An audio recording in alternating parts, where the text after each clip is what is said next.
All right. Well, welcome to the CMA Accelerated Program.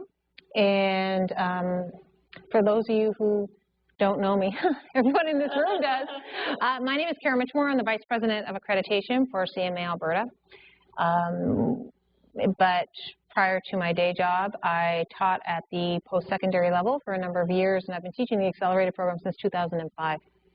And so the decision was made this year, because we are going IFRS compliance in 2010, the exam for June 2010 will be IFRS compliant, to come in and retape the financial accounting section to meet those compliance requirements for the September 2009 intake across the country and for international distribution as well. So this, while we are in an Alberta classroom, this is for the country and the Caribbean, Bermuda, any other area where the CMA program is currently going on. So because of that, a lot of things that we'll say within this context might have an Alberta focus. I'll try as much as I can to try to make it more of a global focus in terms of what we're talking about, in terms of who you should get in touch with for questions that you might have. To that end, if you're watching this, primarily you're a distance student, and a distance student will have an instructor support that will be based on their province. So I am not the instructor support for the international distribution of this DVD or these lesson notes. So basically, you need to get in touch with your provincial office to find out who the instructors are who have been assigned to the distance students, so that you have that access point to get the additional help that you need. Okay, you're going to notice when you're watching this tape that this classroom doesn't seem very full, and there's a reason for that, and that's not typically how the lessons will go. The majority of the lessons, we have around 55 to 60 students in the class at any one time. But for day one, we decided that we wanted to come back in. We weren't satisfied with some of the lighting and how it looked when we compared it to some of our other weeks, so we decided to come in and reshoot day one. So you'll also see that we had to do some adjustments in weeks 3, 5, and 10. So you're not losing your mind. I'm not going in and getting changed and coming back on camera. My hair hasn't grown and then got shorter again. In those weeks, there are areas where we decided we were going to go in and reshoot some of the material because it needed a little bit more clarification for students. So we wanted it to be as clear as it possibly could be. Okay. So what that means for this class, though, is this class will probably be the shortest lesson you watch out of the 11. Because we don't have a full class, it's twofold. We don't have a full class. We have some volunteers who have decided to come in. We're not going to get the level of questioning that you typically would see in a lesson plan. In the other weeks, that takes up a considerable amount of time, is answering those questions, and they're relevant questions, and very well could be the questions that you would ask as well, right? So we try to get clarification for them. Plus, this is the only review class that we will do on introductory accounting, financial accounting. So because of that, I'm going to be moving pretty quickly through this material. This is the only time we do this is in the first class. We're going to spend some time up front talking about the program itself, breaking it down, breaking down the structure, and then we're going to talk about financial statements, bringing in some of the new IFRS components, and we're going to go through some T accounting, doing some statements, things of that nature, and then we're going to finish it up talking about the conceptual framework. And that's pretty much going to be what today is going to be about. But don't stop watching this lesson thinking, oh, that wasn't that hard, this is going to be easy. Because starting in week 2, we dive right into detailed cash flow analysis from an intermediate to advanced level. We start going through the balance sheet accounts, account by account, to talk about from an intermediate or above level some of the things that you need to know to be successful on the entrance exam syllabus material, okay? All right, so the accelerated program, what's it all about? Accelerated program really, first of all, it's not a university transfer course. I always like to give that caveat up front. I have students who come in and say, oh, can I transfer this to another school? Well, no, that's not what its intention is. 70% at least, I know in Alberta, 70% of the people that are coming to us with a degree, but it's not necessarily in accounting. Typically, the top three majors that we see are economics, finance, and marketing. These are individuals who got their degree, went out into the workforce, have been out in the workforce for a number of years and have decided either that they'd like to get into the accounting field or that their employer is expecting them to have more accounting knowledge than what they currently have. So they don't want to go back to school full time, and they don't want to take university courses because that's going to take them forever. So for them, the accelerated program is an option. Now we say accelerated program, but we need to dispel the myth that that makes it somehow easier. It's accelerated in speed, but this is a rigorous program. I won't lie. You're looking at a sizable amount of dedication and commitment in the next 7 months. It is also not a prep for your entrance exam. We have a separate prep. That's offered when we get closer to the exam. This is learning to walk before you can run. So this is really about taking the next 7 months and learning the concept material, not necessarily learning how to write a multiple choice exam. That's an exam preparation technique, and we'll get into that when you get into your entrance prep, but not now. This is really about teaching you the concepts. So we take a slightly different structure, right? But you have to stay on top of it. One of the biggest things that I hear from students is, 3 weeks in, 4 weeks in, they said, oh, I got 4 weeks in and I got so far behind, it was impossible for me to catch up at that point, right? So you really have to schedule out what that's going to look like and know that it's a short-term pain for a long-term gain, right? I am a flag-flying, pin-wearing, proud CMA, and I am, but I have a degree in sociology and psychology, my All Save the World degree. And 6 weeks after I got it, I was answering phones and emptying ashtrays, and I figured I better go back and get an I need a job degree. And I took the AP. I took the accelerated program when I was in Nova Scotia. And it has set me down a path that has allowed me to do just about anything that I wanted to do in a very short time frame. I mean, I've had my degree or my designation for 10 years now. And in 10 years, I've been controller of a major organization. I've had my own successful consulting practice. I've taught at university level, was accepted for my tenure and PhD, and then was offered an executive position with CMA Alberta. And it's not that the designation itself is what gets you to get that job and keep that job. That's your skill set. Once you get in and you can show them what your value is and what you can do, that's really when you start to move. But it gets you in the door, right? The designation has a standard that's associated with it that gets you in the door where other people without a designation will not have. Right? So it is a short-term pain, but I'm here to tell you, you'll never regret it. You get through this program, you're going to get out of it what you put into it, but it's going to allow you to take your careers to the next level, okay? So let's talk about how it's going to do that. So there's two segments in the accelerated program. There's segment 1 and there's segment 2. Segment 1 you'll do with me. Segment 2 you'll do with my counterpart, Jacques Maurice, who out of Carleton University in Ottawa. Segment 1 focuses on financial accounting and taxation. Up until the first exam, which is roughly 5 to 6 weeks into the program, then we will be focusing solely on financial accounting, more at the intermediate level, right? Up to the first exam, it is more intermediate. The first exam is a 3-hour exam. It's worth 20% of your segment mark, because the rule is you have to pass each segment with a combined score of 60. So you have to pass segment 1 with your 2 exams plus your quizzes, have to get a combined score of 60. You have to pass segment 2 with a combined score of 60, okay? So the second part of this course, so five more weeks, is really going to focus more on the advanced accounting topics, financial accounting topics, and taxation, right, corporate taxation.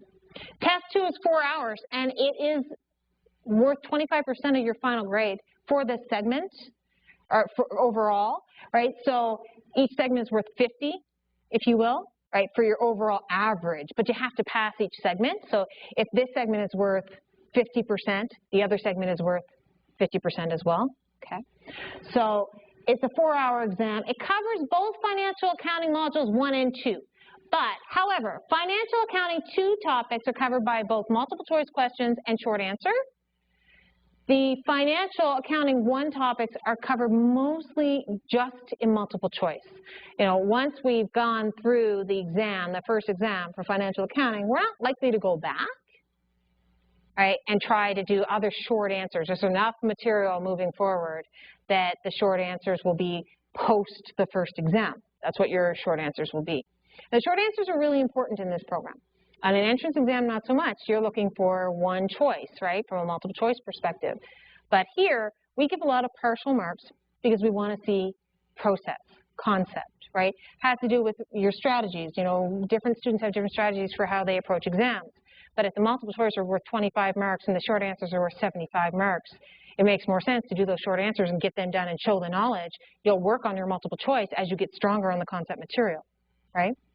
So it's a different way of thinking than the entrance exam. Segment 2, so modules 3 and 4, they are corporate finance and management accounting. So corporate finance is typically the first subject that's done, and then you do your management accounting. Same rule. So test 3 is 3 hours. It's 20% of your final grade. Test 4 is 4 hours worth 25% of your final grade. It's going to cover MA1 and MA2. MA2 topics covered by multiple choice questions and problems. MA1 mostly multiple choice, and there's no finance. There is no finance in the second exam. So the corporate finance is tested in the first one, and then it's not touched on again. Okay. All right. And then we have weekly quizzes. Now, these weekly quizzes are worth 10% of your overall grade. And your mark is based on simply passing, right? So you get a 50, you get the mark. You don't get a 50, you don't get the mark. I have students who will say, well, I got a 7, it says I got a 70, but I actually got an 80. Don't care. You got past 50, you got the mark. You're not going to get another higher percentage of the mark. You got 50. That's how it works. It's a go, no-go situation. Okay, so that's how we work it. The quiz is done online and it's due each Thursday before the next class. Okay, and even if you're a distance student, you are held to writing that quiz on time. So you have to keep watch of your schedule. If you're not an in-class student and you might not watch the DVDs on Saturday, if you will, then you have to make sure that you're taking care of it, so you still have to submit that quiz online by Thursday. What we typically do, what we did last year was we would post the quiz in paper form on our website by Monday, right, Sunday or Monday, so you could pull it down and work with it before submission on Thursday, right, on the ThinkPath site. There are 18 quizzes in total. It is due by midnight. I don't recommend students all wait till midnight, because then what happens is inevitably there's a crash, and then I have 100 students emailing the office because they all waited till midnight to submit, and they can't. So try to be proactive whenever possible. Make sure that you're, you know, if it's done, just go in and do it. And we do drop the lowest quiz mark per section. So we will drop 2 quizzes, one in the managerial and one in the financial. Soft topics. These are also on the ThinkPath site, which I'll get to in a little bit. And they're going to cover the areas of marketing, operations management, human resources, information technology, strategic management, and internal control, which incorporates corporate governance and risk management.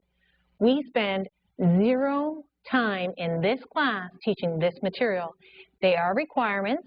You do have to write those quizzes or those tests, if you will, on that material in order to be eligible for the entrance examination. But we're not going to teach them here. You all know how to read. right? So your responsibility is to pull down those lesson notes, to study that material, and to go in and challenge those exams.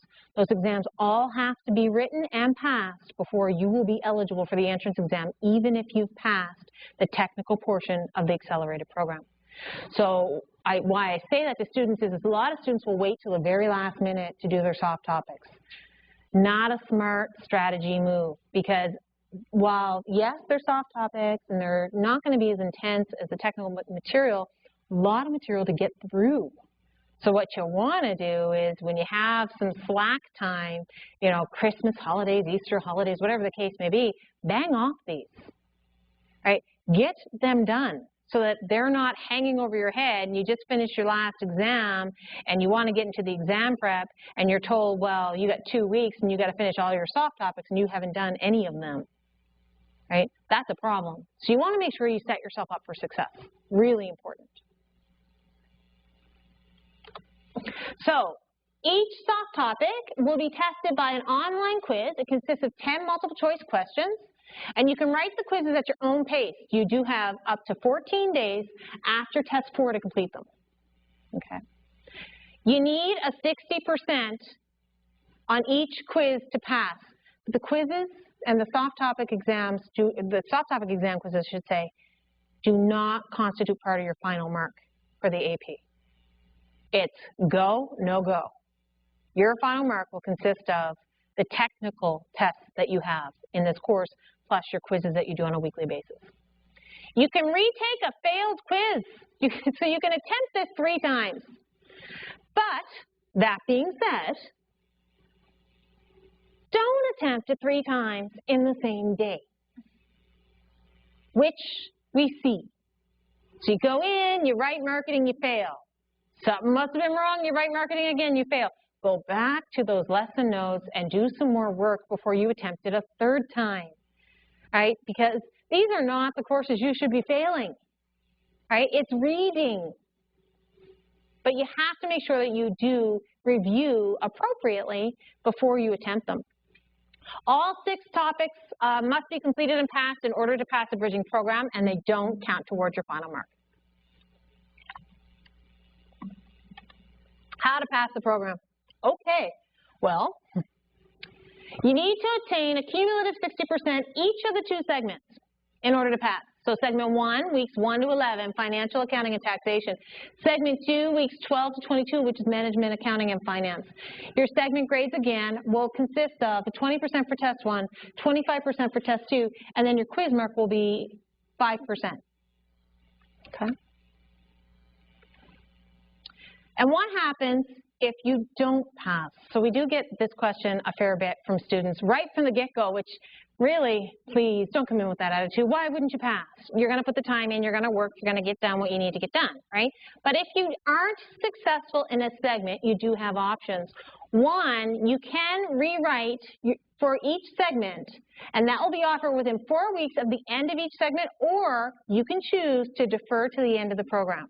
So let's say in financial accounting you're not successful. You can go into managerial accounting.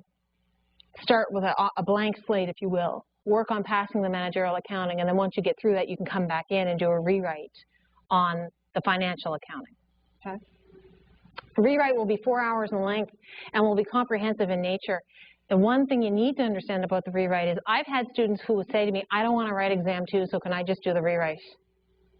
And what they don't get is the fact that if they choose a rewrite option, the quizzes don't count, and any marks they got from test 1 don't count. So it is all your eggs in one basket situation. So you got to be really careful if that's something you're willing to risk on. Right? If you've been doing well on the quizzes and you do, okay on the first exam, you really want to throw all that out because you just don't feel that you're ready to write that test 2. Right? So you have to really weigh that option. You don't have to pass the first segment in order to move on to the second segment. We will allow you to move forward. Okay. All right, so for example, if on test 1 you got 40%, and I won't lie, happens a lot. We have a lot of students who are not successful in the first exam. Reason being is, primarily, most of the room would have been out in workforce for, 3 to 5 to 10 years, haven't written an exam, don't remember what it was like, have to get back in the groove, don't know how much work it's going to take in order to review for it. So if they're not going to do well, it's typically the first exam. And that's all right because the quiz mark's going to help, and it's the lowest of the two exams is what it's worth it. So it's entirely possible to not do exceptionally well on the first exam and still pass the segment. We see it all the time. So if you, on test 2, you got a 65, and on quizzes you get 90%. Well, your overall segment grade is 57.5, so you wouldn't pass. You would have to come in and rewrite, right, the segment final. If in test 3, again, didn't do well in the first exam within the management accounting module, you got 52%, you get a 70% in test 4 and a 75% on your quizzes, your overall segment grade is 63%, so you'd pass. But what's interesting is, if you just decided, I'm not doing these quizzes, they're not a good use of my time, you'd fail. Right? They have that big of an impact on what your final grade is.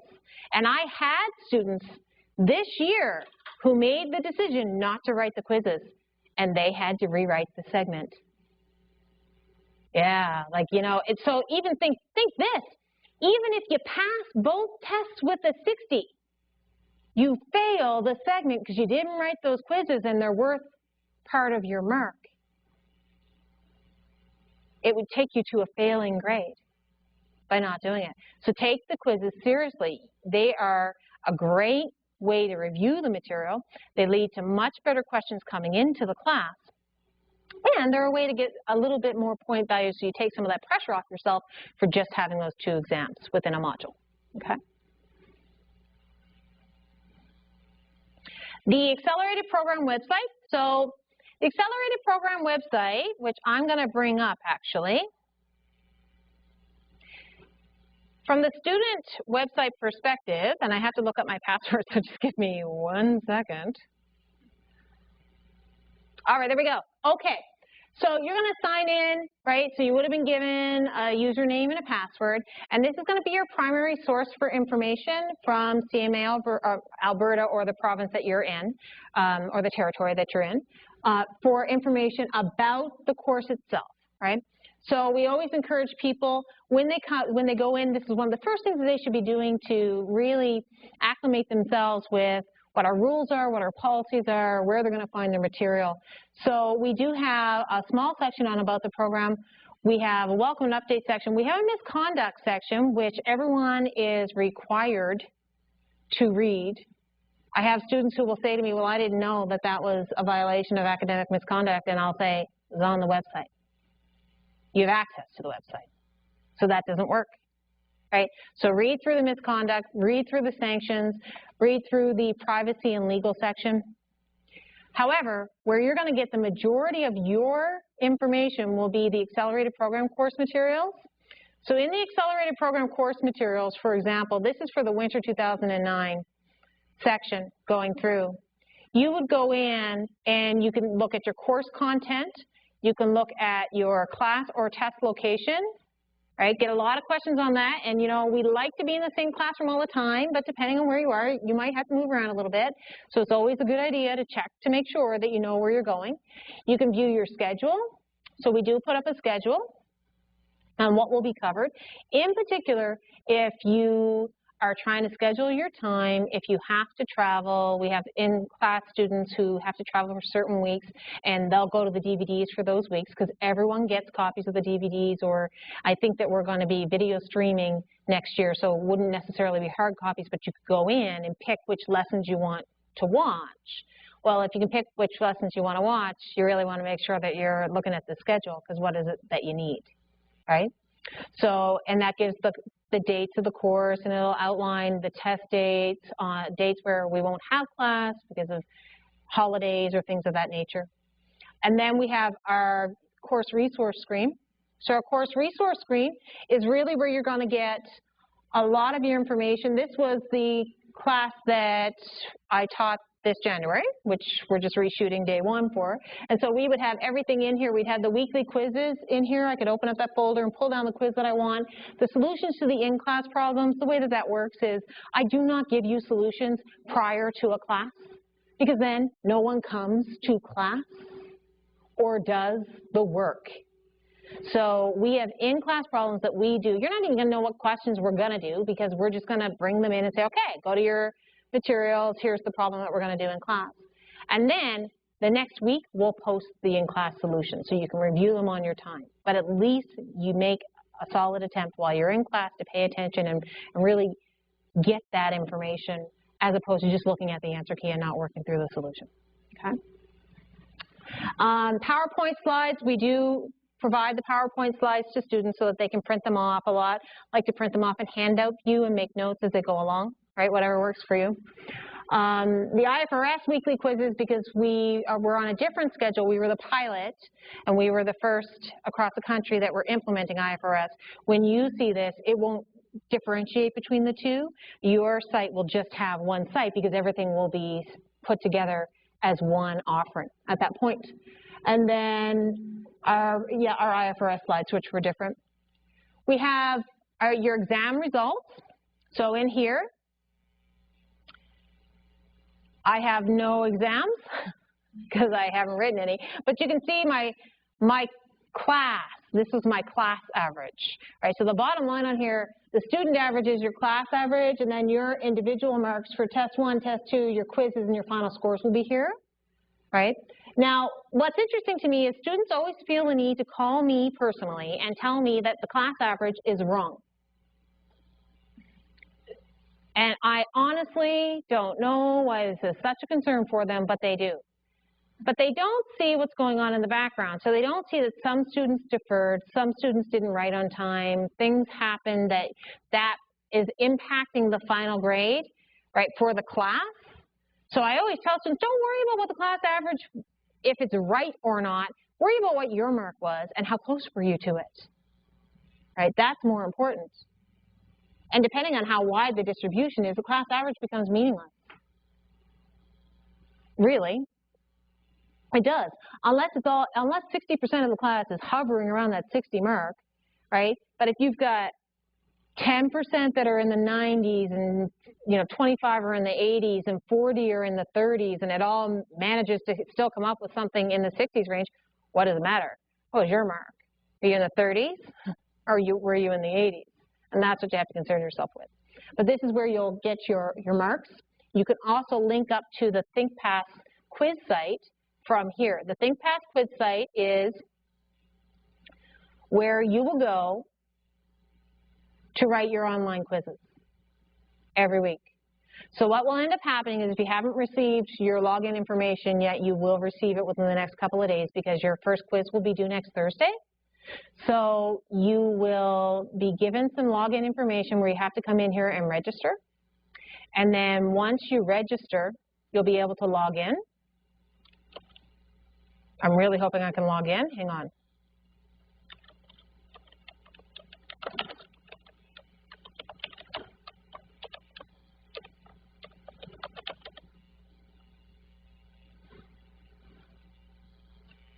Okay, so now I'm in, right?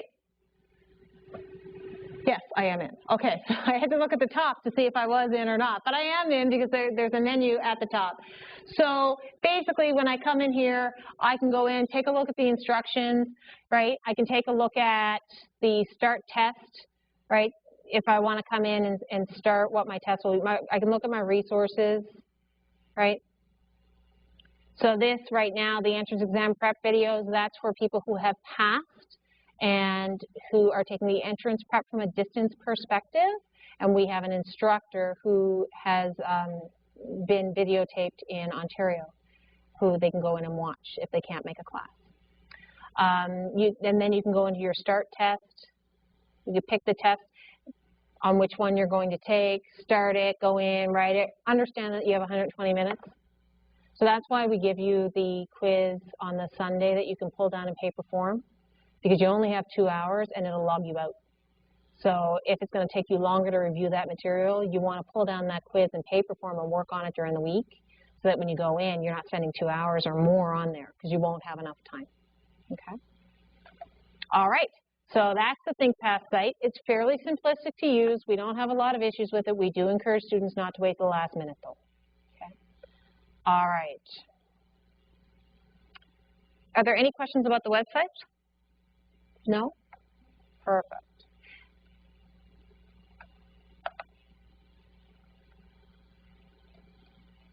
All right. Talk about workload. Workload really depends on how many accounting courses you had coming in here. This is a mix of very different educational backgrounds. We will have some people who have all the courses but have been out of school for 10 years and have just said, you know what, I can't write this exam, I'm not ready. I haven't done anything in 10 years from an education perspective, and they come in. I have other people who just have the 4 prerequisites that they need to get into the program plus their degree. So all they have is introductory financial and managerial accounting, economics, and statistics, right? So it will mean for them probably they're going to need more time, right? One of the biggest issues we have is students think all they have to do is watch the DVDs, and that's what they have to do per week. And I'm here to tell you, you will not be successful. The DVDs are the starting point. It's your first exposure to material. And then you are expected from that Saturday to the following week to master that material. That's going to take, on average, 15 hours if you're strong, 20 to 25 if you're not. And you'll be strong in some areas, could be because of what you do for a living, you know, you might have some exposure, right, that you might be able to whittle that down. But you want to start scheduling for at least 15 hours a week. And you have to find a way to do it. And I know everyone in this room, we have pressure, we have life, we have commitments, we have things that we got to do. I get that. But you will not be successful if you don't put the time in. You're looking at around at least 3 hours a day, right? If you decide I'm not going to study on Sundays, that's going to be my day where I'm going to do whatever it is that I'm going to do, it's 3 hours a day, Monday through Friday, at least. And that's if you're getting it. If you're not getting it, it's 4 or 5.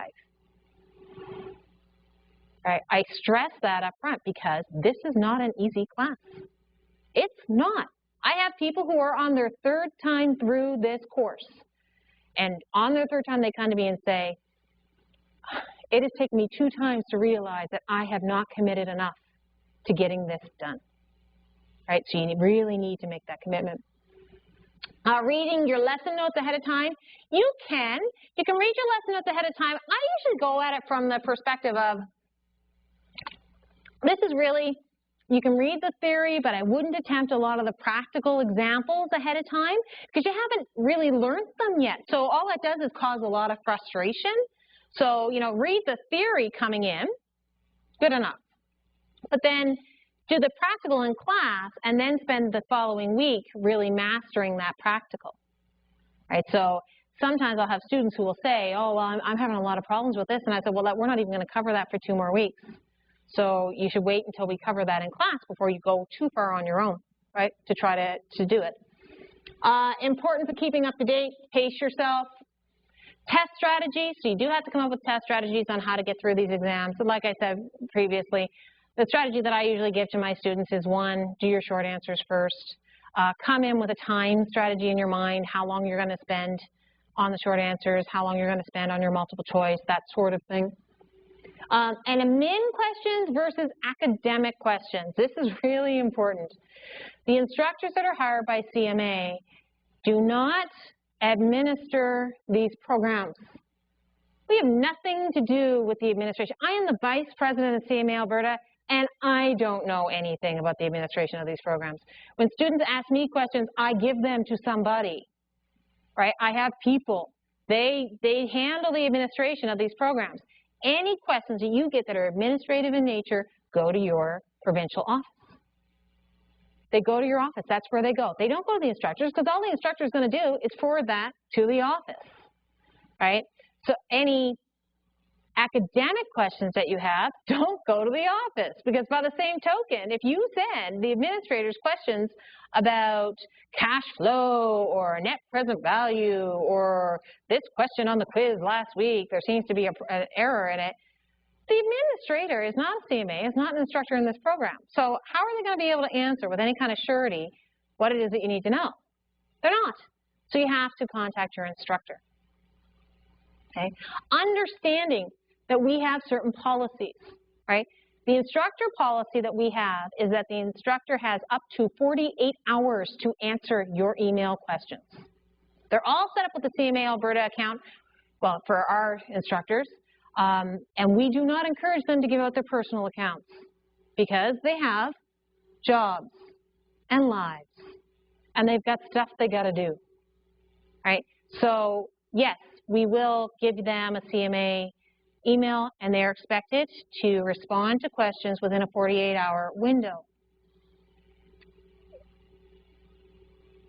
If you're in the middle of something, and it's usually around 2 o'clock in the morning, and you're in your pajamas, and then I start getting these emails from students, don't let it hold up your prep. Move on. Go on to something else. Come back to it. We'll come back to it. We'll answer it for you. But don't hold up what it is that you're doing from a review perspective, waiting for 48 hours for an instructor to get back to you. And be as specific as possible. As an instructor, the line I can't stand opening up on an email is, I just don't get this. Now, how do I help with that? I can't. Be specific. In question 5 on page 240, in the first part in A, I don't understand why the depreciated cost is X. Good enough. I can go right there. I can pull it up. I can figure out what's going on, and I can give you an answer. All right? Really important that you be as specific as possible. It allows us to help you. 2-week turnaround time for test marking. So when you write an exam, we have a 10 business day policy. So don't be emailing the instructor within 2 days asking what you got on the exam or emailing your office, because they're not going to be able to help you. They have 10 days. The reason that they have 10 days is because we have a policy that anything that falls between a 50 and a 55 gets remarked blind by another marker. So what ends up having to happen is the office has to get those tests back and then send them out to someone else. So we have to have time to do that.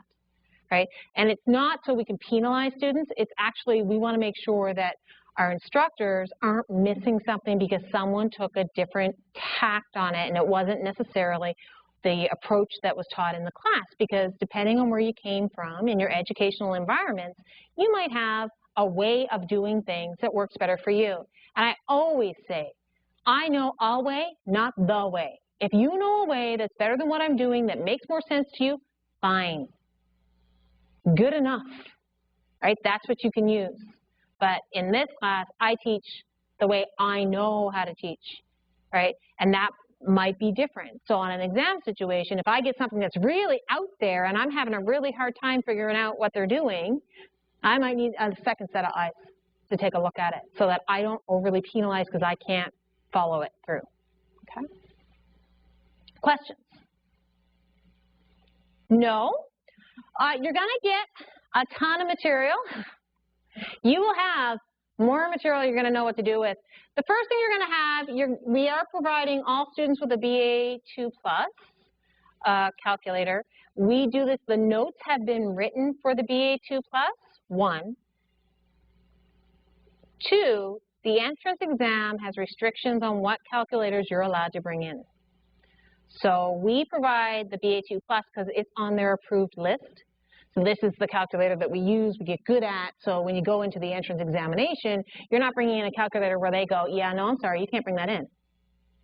But you can have this one that you've never worked with before. Good luck. Doesn't work that way, right? So we do provide calculators for all students. You all get the access to the website. Now, in the past, we've been giving out full sets of DVDs. This might look different come the fall because if we go to video streaming, we won't be giving the physical copy of the DVDs. You'll just be able to go online and look them up. For the financial accounting, there is no textbook. We have our own financial accounting notes that have been developed and our in-class problems. The IFRS supplements I'm not going to talk to because by the time you see these tapes, they should be worked in to the financial accounting module notes. So you're going to get all of your full notes and it's going to incorporate your in-class problems.